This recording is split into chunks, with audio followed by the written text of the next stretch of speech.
warahmatullahi wabarakatuh. Kami dari kelompok 3 dengan materi yang berjudul dengan dosen pengampu.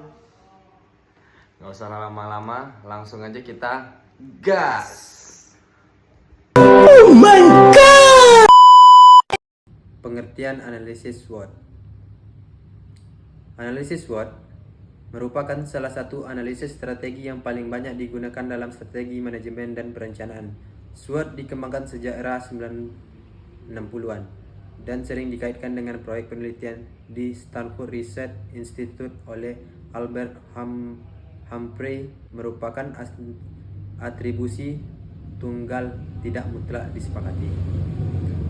Menurut Infopedia 2025, SWOT adalah kerangka kerja untuk melibatkan faktor internal, kekuatan dan kelemahan, serta faktor eksternal, peluang dan ancaman yang mempengaruhi organisasi, proyek atau keputusan bisnis. Target menjelaskan bahwa tujuan utama dari analisis SWOT adalah meningkatkan kesadaran terhadap faktor-faktor yang mempengaruhi pengambilan keputusan atau strategi bisnis dengan melihat lingkungan internal dan eksternal. Dalam perkembangan, SWOT diposisikan sebagai langkah awal dalam proses manajemen strategi, membantu organisasi memahami di mana kita sekarang sebelum merumuskan strategi ke depan. B. Komponen SWOT. Analisis SWOT terbagi menjadi dua dimensi. Satu, faktor internal terbagi menjadi dua lagi. Satu, kekuatan. Aspek internal yang menjadi keunggulan organisasi dibanding kompetitor, misalnya keunggulan merek, teknologi unggul, sumber daya manusia yang kompeten, keuangan yang sehat. 2. Kelemahan. Kelemahan internal yang perlu diperbaiki seperti struktur organisasi yang lemah, rendahnya inovasi, boros biaya. 2. Faktor eksternal terbagi menjadi dua. 1. Peluang. Kondisi eksternal yang dapat dimanfaatkan organisasi, misalnya tren pasar tumbuh, peluang ekspansi segmen baru, regulasi yang mendukung teknologi baru. 2. Ancaman. Risiko eksternal yang dapat mengganggu organisasi seperti persaingan baru, perubahan regulasi negatif, ancaman ekonomi, situasi produk. Ada contoh penerapan analisis SWOT pada perusahaan nyata. 1. PT Wilmar Cahaya Indonesia Tbk. Dalam sebuah penelitian PT Wilmar Cahaya Indonesia, produsen minyak makanan, analisis menggunakan SWOT. Dalam analisis penelitian tersebut, kekuatan perusahaan meliputi kapasitas produksi besar dan jaringan distribusi yang luas. Sedangkan kelemahannya berupa ketergantungan terhadap harga dan bahan baku global. 2. Batik Semarang. UMKM Batik Semarang. Dalam penelitian analisis SWOT, daya saing Batik Semarang di era disrupsi penelitian mengidentifikasi kekuatan UKM Batik Semarang seperti produk khas budaya, nilai warisan, kreativitas desain, dan basis pelanggan lokal. Kelemahannya meliputi keterbatasan modal dan pemasaran digital yang masih lemah. Cara dan pengertian matriks BCG. Matriks BCG, Boston Consulting Group, dikembangkan pada awal tahun 1970-an oleh Bruce Lee D. Henderson dari Boston Consulting Group sebagai alat portofolio manajemen bisnis. Matriks BCG kadang disebut matriks pertumbuhan, memetakan unit bisnis atau lini produk berdasarkan tingkat pertumbuhan pasar dan pangsa pasar relatif. Sebagai strategi alokasi sumber daya dapat dibantu melalui posisi produk di kuadran matriks. Konsep dasar produk dengan pangsa pasar besar di industri tumbuh tinggi mungkin menghasilkan kas besar dan memerlukan investasi agar posisi tetap dipertahankan. Sebaliknya, produk lemah di pasar stagnan mungkin menjadi beban. B. 4 kuadran utama dalam matriks BCG. 1. Star atau produk unggulan. Produk berada di pangsa pasar yang tumbuh tinggi dan memiliki pangsa pasar relatif besar. Produk ini ialah yang berpotensi menjadi generator kas besar di masa depan. Strateginya adalah mempertahankan posisi investasi lebih lanjut agar pertumbuhan tetap tinggi. 2. Sapi perah atau sumber dana utama. Produk yang berada di pasar dengan pertumbuhan rendah tetapi pangsa pasar relatif tinggi. Produk ini menghasilkan arus kas positif yang stabil dan dapat digunakan untuk mendukung produk lain. 3. Tanda tanya atau produk potensial. Produk dengan pertumbuhan pasar tinggi tetapi pangsa pasar relatif lebih rendah Produk ini memiliki potensi untuk menjadi stars apabila berhasil meningkatkan pangsa pasarnya. Namun diperlukan investasi besar serta keputusan strategi apakah layak dikembangkan atau dilepas. 4.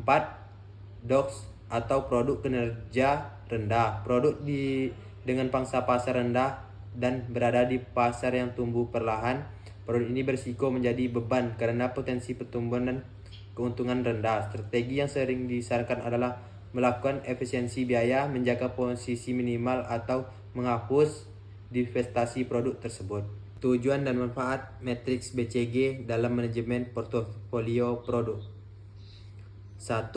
Mengalokasikan sumber daya secara efektif, mengutamakan produk yang layak atau dikembangkan. 2. Menilai kinerja portofolio produk dalam satu kerangka perbandingan. 3. Menentukan strategi investasi, produk mana yang perlu tambah investasi, mana yang bisa dibiarkan, dan mana yang perlu dipertimbangkan untuk dihentikan.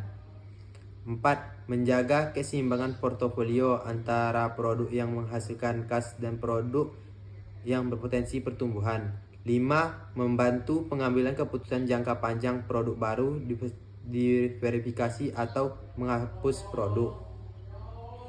Manfaat nyata, memudahkan manajer melihat dan dengan jelas posisi setiap lini produk dalam konteks pertumbuhan industri dan kekuatan relatif serta memberikan dasar kualitatif dan visual dalam diskusi strategi. Namun ada kelemahannya, hanya menggunakan dua dimensi, pertumbuhan dan pangsa pasar relatif, tidak mempertimbangkan aspek eksternal dan kompleks seperti dinamika pasar, sinergi antar produk, atau faktor non-keuangan. D. Contoh matriks BCG di perusahaan multinasional atau lokal. 1. Unilever Indonesia. Dalam penelitian analisis Boston Consulting Group pada portofolio produk Unilever, menemukan banyak portofolio produk Unilever tersebar di beberapa kuadran. Ada beberapa produk di kuadran dan banyak produk lain berada di kuadran DOX yang mempertumbuhkan dan pangsa pasar rendah. Strategi yang diunculkan adalah memfokus upaya agar produk consumer market bisa menjadi start dan mempertahankan produk cash cow sebagai sumber kas. PT Astra Honda Motor AHM. Analisis BCG pada AHM menunjukkan bahwa produk motor AHM berada di kuadran start pada tahun tertentu karena pangsa pasar relatif AHM lebih rendah satu dibandingkan pesaing, misalnya dibandingkan Yamaha, dan pertumbuhan pasar sepeda motor masih tinggi. 3. Pengadaian UPC Aji Barang. Dalam penelitian analisis Boston Consulting Group terdapat produk pengadaian UPC Aji Barang 2025. Produk layanan pengadaian dianalisis, misalnya produk tabung emas, berada di kuadran cash cow, pangsa pasar besar dan pertumbuhan stabil. Sedangkan produk gadai elektronik berada di kuadran konvensional karena pasar masih berkembang tetapi pangsa pasar relatif rendah. Strategi yang disarankan adalah investasi dan pengembangan layanan guna meningkatkan pangsa pasar produk konvensional ke posisi start, sekaligus mempertahankan produk cash cow sebagai tulang punggung arus kas. 4.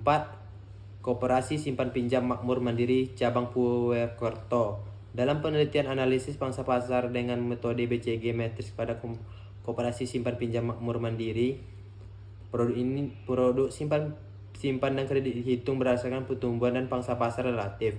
Produk-produk yang tumbuh tinggi tetapi pangsa pasar rendah dikembangkan untuk potensi pengembangan, sedangkan produk dengan pangsa pasar tinggi tapi pertumbuhan rendah dikelola sebagai sapi perah. Konsep dan sejarah model 5 kekuatan Porter dikembangkan oleh Mitchell E. Porter dan pertama kali diperkenalkan pada tahun 1979 dalam artikel How Competitive Forecast Shape Strategy di Harvard Business Review. Model ini kemudian diperluas dalam bukunya Competitive Strategy: 10 Sequences for Analyzing Industry and Competitors 1980. Konsep ini digunakan untuk menganalisis struktur industri dan menentukan tingkat tekanan kompetitif yang mempengaruhi profitabilitas suatu sektor. Menurut Porter, Profitabilitas dalam suatu industri dipengaruhi tidak hanya oleh kompetisi langsung antara perusahaan, tetapi juga oleh kekuatan eksternal seperti pemasok, pembeli, potensi pedagang, potensi pendatang baru, dan produk substitusi. 5 kekuatan ini membentuk arena persaingan di mana setiap perusahaan beroperasi. 5 kekuatan persaingan dalam industri. 1. Ancaman pendatang baru. Ini mengacu pada kemungkinan munculnya perusahaan baru yang masuk ke industri dan mengganggu pasar yang sudah ada. Yang kedua, kekuatan tawar pemasok. Pemasok dapat mempengaruhi industri lewat harga bahan baku, kualitas, atau pemasok. Jika jumlah pemasok sedikit, produk unik atau menggantinya sulit, maka kekuatan pemasok tinggi. Perusahaan bisa merendamnya dengan diversifikasi pemasok, integrasi vertikal, atau hubungan jangka panjang.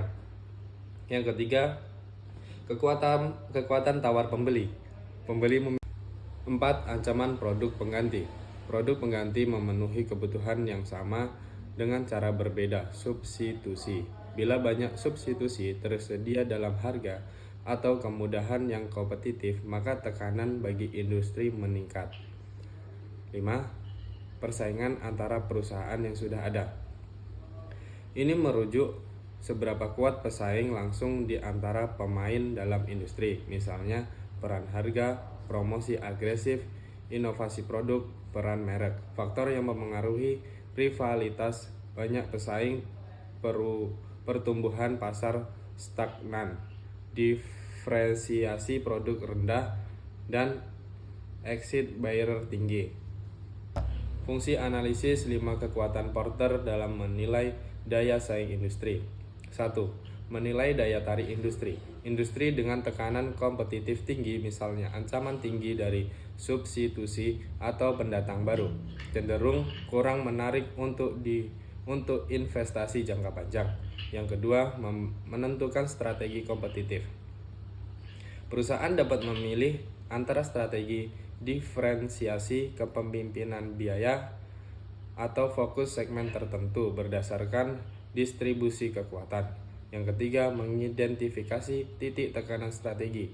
Dengan mengetahui mana kekuatan yang paling dominan, contoh pemasok kuat, perusahaan tahu fokus mitigasi. Yang keempat, mengantisipasi perubahan industri. Jika regulasi baru atau inovasi muncul, analisis 5 kekuatan dapat diperbarui untuk menyesuaikan strategi. Yang kelima, membantu dalam positioning dan pengambilan keputusan masuk atau keluar industri. Apakah layak masuk pasar baru atau kapan harus keluar dari tekanan kompetitif terlalu tinggi. Contoh penerapan model 5 kekuatan Porter di industri. 1. PT Rover Global Food. Kombinasi analisis SWOT dan Porter menunjukkan faktor utama, produk substitusi, daya tawar pembeli, dan persaingan tinggi mempengaruhi strategi. 2. KFC Indonesia memiliki merek kuat dan inovasi menu, namun menghadapi persaingan ketat dan restoran cepat saji lain dan tren lokal. Ketiga, UD Bumi Jaya Perkasa, Besi dan Baja Surabaya. Ancaman pendatang baru rendah, tetapi pemasok kuat dan rivalitas tinggi. Strategi, efisiensi biaya, hubungan pemasok, dan diferensiasi layanan. Yang keempat, agribisnis kedelai Wonogiri. Persaingan tinggi dan daya tawar pembeli kuat. Strategi, efisiensi rantai pemasok, varietas unggul, dan pencitraan petani. Hubungan antara analisis SWOT, matriks BCG, dan Porter 5 Forecast. A. Peran dan fokus masing-masing alat analisis. 1. SWOT fokus pada faktor internal dan eksternal secara keseluruhan, kekuatan dan kelemahan internal, serta peluang dan ancaman eksternal. Yang kedua, 5 kekuatan Porter cocok untuk mendalami struktur persaingan industri. Eksternal mikro, yaitu seberapa keras persaingan, ancaman pendatang baru, substitusi, dan kekuatan pemasok atau pembeli. BCG, matriks fokus pada penilaian portofolio produk atau unit bisnis internal melalui dua dimensi, pertumbuhan pasar dan pangsa pasar relatif untuk menentukan strategi alokasi sumber daya antar keunggulan integrasi dan cara pemanfaatannya. 1. Menjamin konsistensi strategi antara eksternal dan internal. Yang kedua, meningkatkan efisiensi sumber daya. Yang ketiga, menghasilkan strategi yang spesifik dan realistis. Yang keempat, memungkinkan adaptasi terhadap perubahan industri. Contoh integrasi di Indonesia, Coffee Shop Ruang Kopi Sidoarjo. Integrasi SWOT, Porter dan QSPM. Porter, kekuatan pembeli dan ancaman pesaing. SWOT, kelemahan pemasaran digital, kekuatan lokasi, strategi memperkuat loyalitas pelanggan dan harga bersaing. Yang kedua, UKM Lumpia King Semarang. Porter, ancaman pesaing dan substitusi tinggi. SWOT, kelemahan modal, strategi inovasi produk dan promosi digital untuk hadapi pesaing. Yang ketiga, SMPIT Ibnu Khaldun. Porter, persaingan antara sekolah dan daya tawar orang tua tinggi. SWOT, kekuatan pada komitmen pendidikan karakter. Strategi peningkatan fasilitas, kualitas guru, dan diferensiasi layanan. Tantangan dalam integrasi. Beberapa tantangan yang mungkin muncul. 1. Kompleksitas analisis. Penggabungan model ketiga bisa memakan waktu yang memerlukan data yang lebih banyak dan akurat. Yang kedua, sinkronisasi tuntunan. Hasil dari Porter dan SWOT harus sinkron agar tidak terjadi konflik strategi. Misalnya, SWOT menyarankan ekspansi agresif sementara Porter menunjukkan industri yang sangat tidak menarik. Yang ketiga, perubahan.